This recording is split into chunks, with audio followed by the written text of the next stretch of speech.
పుణ్యక్షేత్రం. దీనిని చిన్న తిరుపతి అని కూడా పిలుస్తారు. ఇక్కడ వెలసిన శ్రీ వెంకటేశ్వర స్వామిని చిన్న వెంకన్న అని భక్తులు ముద్దుగా పిలుచుకుంటారు. ద్వారకా తిరుమల స్థల పురాణం కథ. 1.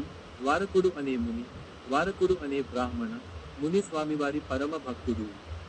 ఆయన ప్రతి ఏటా తిరుపతి వెళ్లి వెంకటేశ్వర స్వామిని దర్శించుకునేవారు. ముసలితనం రావడంతో ఆయనకు అంత దూరం వెళ్లడం కష్టమైంది. 2.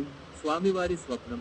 తన భక్తుడు పడుతున్న కష్టాన్ని చూసి స్వామివారు కలలో కనిపించి, నువ్వు వెతకాల్సిన అవసరం లేదు, నేను ఈ సమీపంలోని అడవిలో చీమల పుట్టలో వెలిశాను అని చెప్పారు. మరియు 3. దర్శనం. ద్వారకుడు వెతికి స్వామివారిని చీమల పుట్టలో గుర్తించాడు. ఆ పుట్ట నుండి స్వామివారిని వెలికి తీసి ఇక్కడే ప్రతిష్ఠించి పూజించాడు. ఆ ముని పేరు మీదనే ఈ ద్వారకా తిరుమల అని పేరు వచ్చింది. ప్రత్యేకతలు.